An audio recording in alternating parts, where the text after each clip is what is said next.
Section 1. You will hear a woman booking a room for a party at a community centre. First, you have some time to look at questions 1 to 4.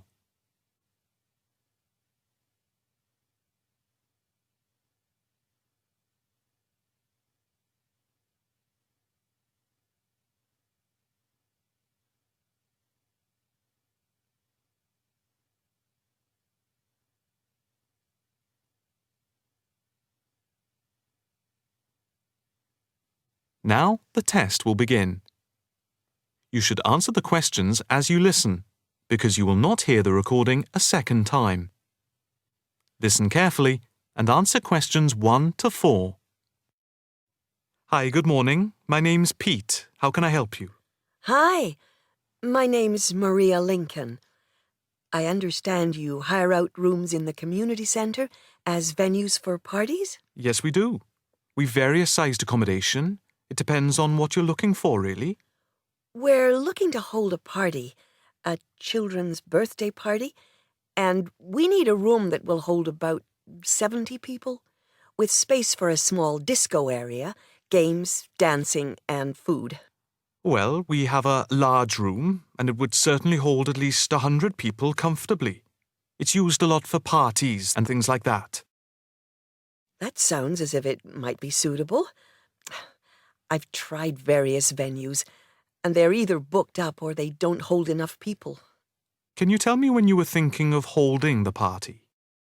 I know it's short notice, but we wanted to hold it Saturday week. That's September 15th. Let's have a look. Yes, you're in luck. The Mandela Suite is free then. I'll just write that down. Mandela. And the time. When were you thinking of holding it? In the afternoon, from 3:30 p.m. to 9 p.m. Yes, okay. There is no smoking on the premises, and we're only licensed to have soft drinks. That's okay. I think I'm happy to go ahead. Before you hear the rest of the conversation, you have some time to look at questions 5 to 10.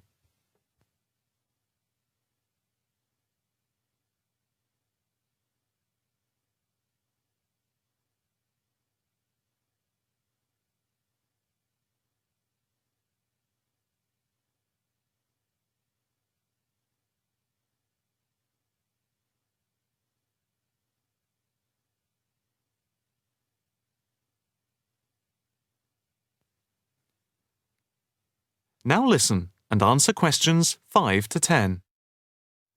Can you just give your postcode? Yes, it's PA5 7GJ. Fine.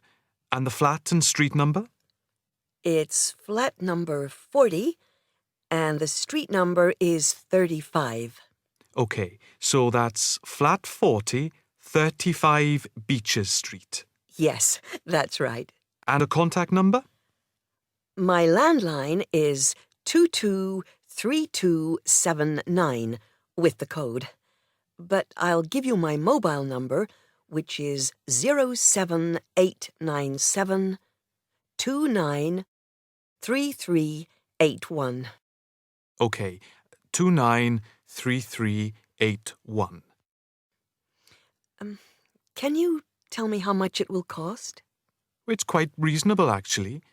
It's £115 for the hire of the room, with tables and chairs. But if you want to hire disco equipment, we've got a basic system with speakers and other equipment for £25. But there is no technician around in case anything goes wrong. And of course, it's optional. That would save us carting something from home, but maybe we should bring a spare sound system just in case. We've never had any problem with the system, but you might not want to take any chances. What about catering? Well, we had thought of getting everyone bringing something. We have someone who can do catering for £9 a head, including the cake if required. That's handy, but it's a lot as we have a fairly tight budget.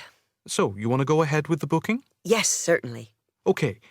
I need to take a deposit of £30, which is refundable.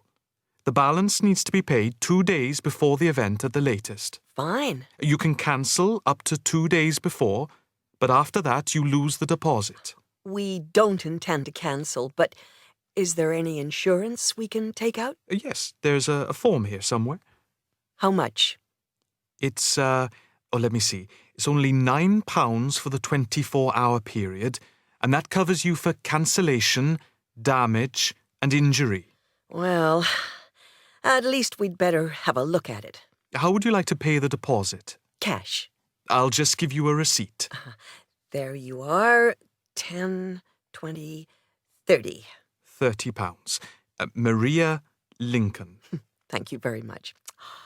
I'm really glad I found somewhere. We have been trying to book a place for the past 2 weeks, so thank you again, and bye for now. That is the end of section 1. You now have half a minute to check your answers.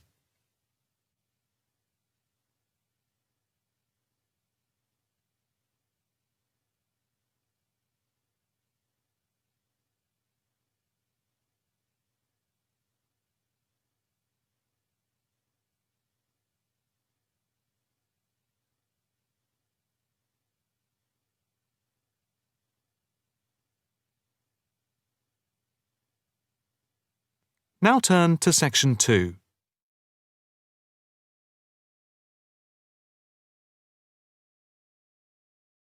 Section 2.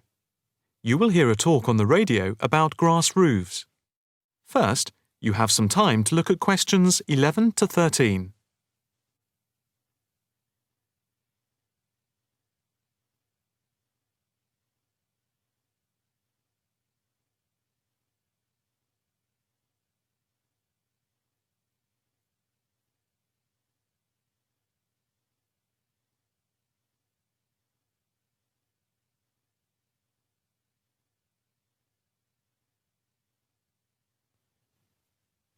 Now listen carefully and answer questions 11 to 13.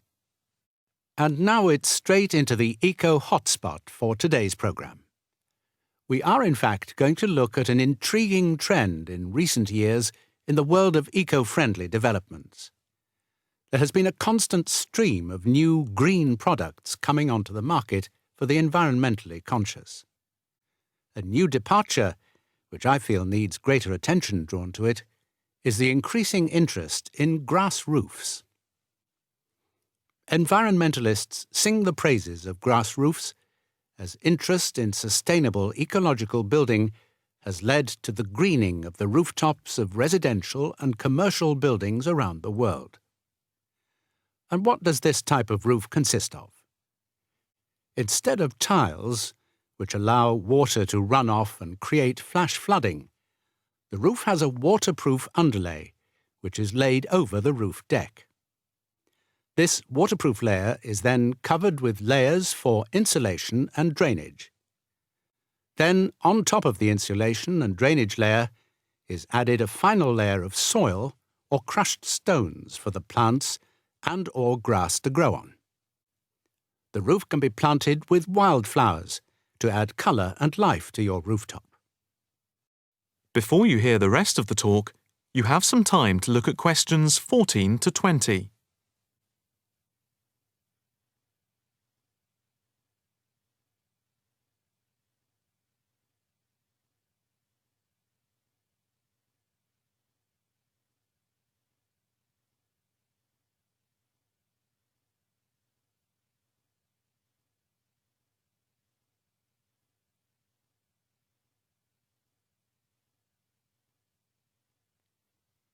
Now listen carefully and answer questions 14 to 20. As for the benefits of grass roofs, in spring and in summer they're very pretty as flowers spring into bloom. Moreover, in summer, grass roofs are of particular benefit in cities because they keep any building cool by reflecting the sun's rays. In winter, the grass roofs insulate the building, helping to prevent heat loss.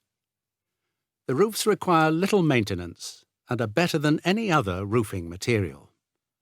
They encourage biodiversity by attracting bees and birds, And they absorb water runoff, which helps prevent flash flooding. In fact, the gravel layer retains 71% of the rainwater that falls, thus helping to prevent flash flooding. In winter, the brown soil is a bit more evident, which can look unattractive if the roofs are not tended carefully. But that is a price worth paying, and I would say that they come highly recommended by those who have them. If you compare grass roofs with tiles, the latter do certainly look very tidy, but at a price to the future of the planet. The main drawbacks of tiles, though, are the water runoff and the absorption of heat from the sun's rays in summer. So, if we are to save the planet from the ecological point of view, tiles do not come recommended. The only roof that I can think of which has similar ecological credentials to the grass roof is the thatched roof. Thatched roofs are good insulators and very attractive, but very pricey and not ideal for cities. How can we make more of our roofs green? That is, how can people be persuaded to install grass roofs? The World Green Roof Conference in Australia was a very good start. At a grassroots level, the best way to raise the profile of grass roofs is to make them trendy by highlighting them in fashionable magazines, so that people begin to feel that they cannot do without them. But the idea I like best is holding competitions for the best designed grass roofs. Next week, Eco Hotspot is going to look at... That is the end of section 2. You now have half a minute to check your answers.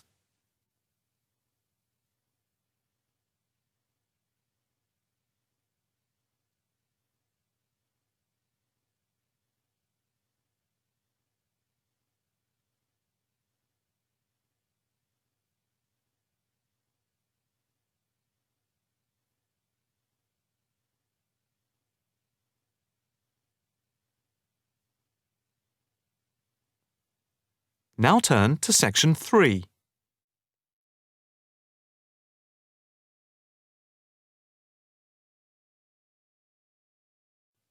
Section 3. You will hear a student talking to her tutor about a presentation. First, you have some time to look at questions 21 to 23.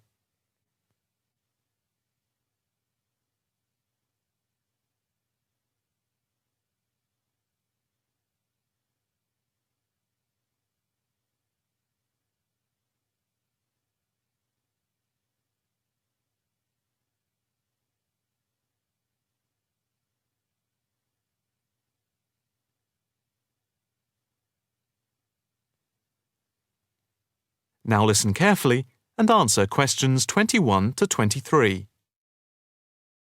Excuse me, Dr. Owen, I... Oh, hello, Karen. Have you got a few moments? Yeah, sure. How can I help you? Well, I've had difficulty finding data on the original question, and I was wondering if I could change my paper to Investment in Knowledge, comparing some European countries with the United States, and then with others throughout the world, including the OECD average. I found lots of data by way of graphs, etc. Where did you get the data from? From various sources, books and journals. How are you going to present the material? I am going to use the electronic whiteboard as suggested and do a blend of graphs, pictures, text and podcasts to illustrate my presentation. It sounds very impressive. Yes, let's hope the whiteboard works. But I'm also going to have a PowerPoint presentation for a backup, just to cover myself. A backup is a good idea, but it's a lot of work doing everything twice. It is, but at least I'll have experience of both. Before we talk about how to use the data I've selected, could you give me the names of a few websites I should look at for more specific background material? When you type in anything to do with knowledge, there are millions of sites listed. Before you hear the rest of the conversation, you have some time to look at questions 24 to 30.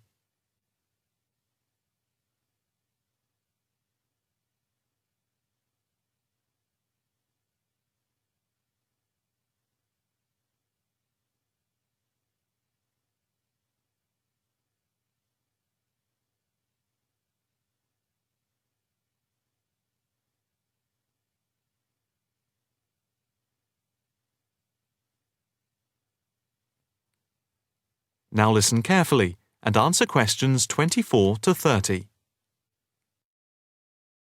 Let's see. Oh, I'll print you off this list.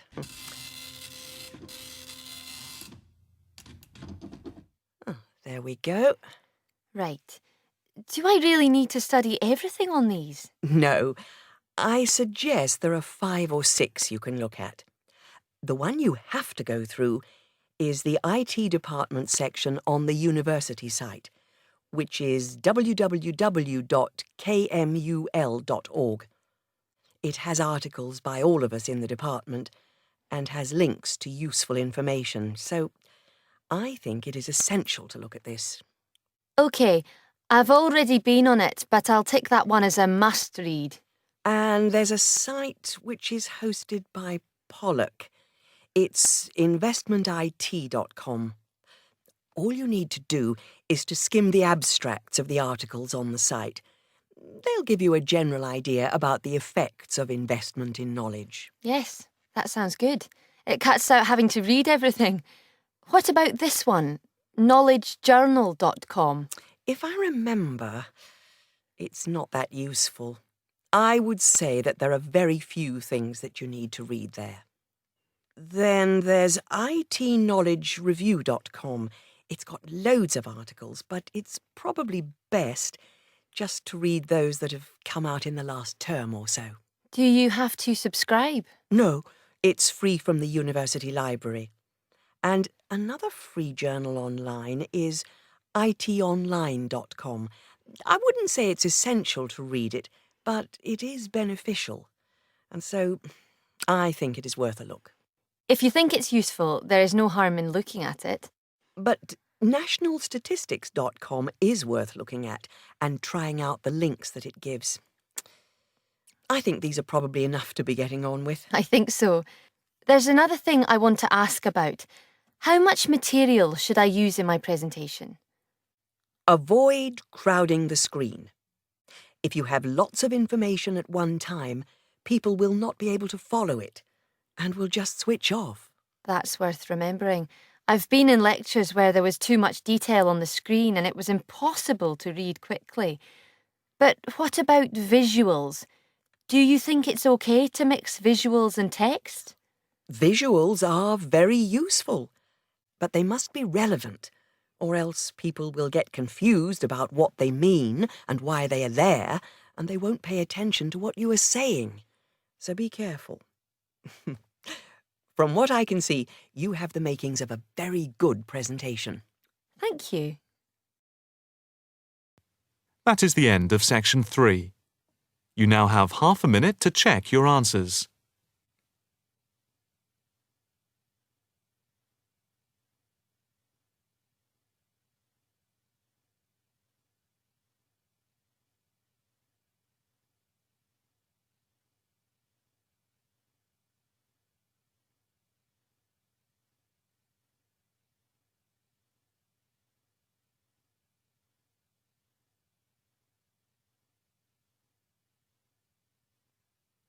Now turn to section 4.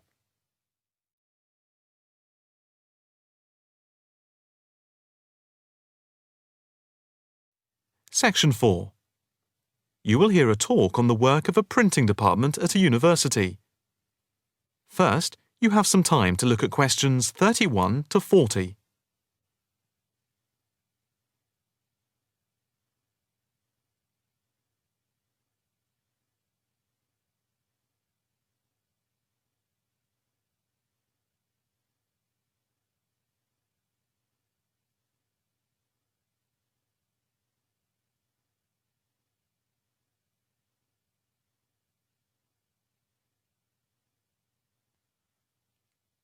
Now listen carefully and answer questions 31 to 40. I am here to give you a brief outline of the work of this new department. The Department of the Printed Word has a very short history, having been created just 10 years ago. Some statistics to start with. The first intake of undergraduate students consisted of 20 students, which rose to 37 in the second year. And we now have about 50 in the first year doing a wide range of courses, full and part-time. We have a thriving research department, with 17 students on the taught MA course and 7 students doing research full-time. In all, we have 9 full-time lecturers and 16 part-time lecturers who work mainly but not exclusively in our evening department. Of the total student body, approximately 21% are from outside the country, a number which has been increasing steadily over recent years. Although students from overseas have to reach a minimum level of competence in English before they follow a course at the university, some may require remedial help with their English, and we can offer help through the Student Support Services as part of the general assistance given to all students. For home students, both graduate and undergraduate, there are bursaries to help with travel and accommodation, for which I would advise you to contact Mrs. Riley at the end of this session. Increasingly, we are forging external links with organisations in the publishing world, and we have been very fortunate in that we have received money to sponsor not just various students within the department, but also technicians and lecturers.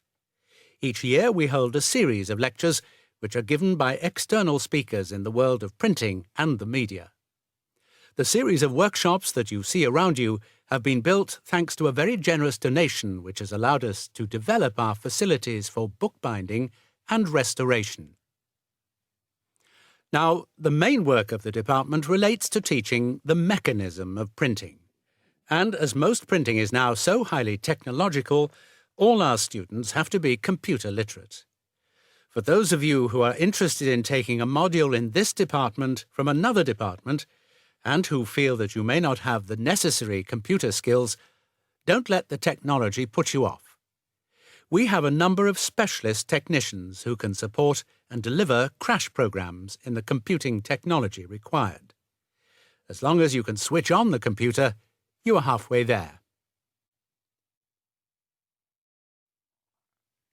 We have what can only be called state-of-the-art facilities, especially for those wishing to move into the publishing world, working not just as printers, but also in editing, page design, layout, and bookbinding. With the extensive facilities we have for book restoration, some of our former students are now employed as expert book restorers and conservationists, skills which were once almost dying out. In the display you will notice samples of work on book cover design, and as well as having all the necessary computer programs for dealing with printing, we have some old printing presses. Despite being largely a modern department, we do have an increasing interest in research into the history of the printed word, ranging from early European to Chinese and Japanese printing techniques.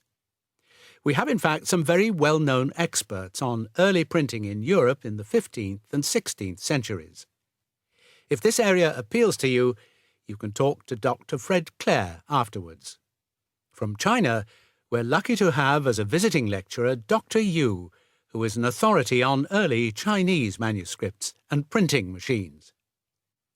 If you are thinking about doing a module with us, or you are interested in doing research after you have finished your first degree, the person to talk to is Professor Clarkson, who will be able to give you all the details. For postgraduate research, you should really be thinking about applying now, even though we are only in December, as the department now attracts large numbers of people, and we always have many applications for each research position. That is the end of section 4. You now have half a minute to check your answers.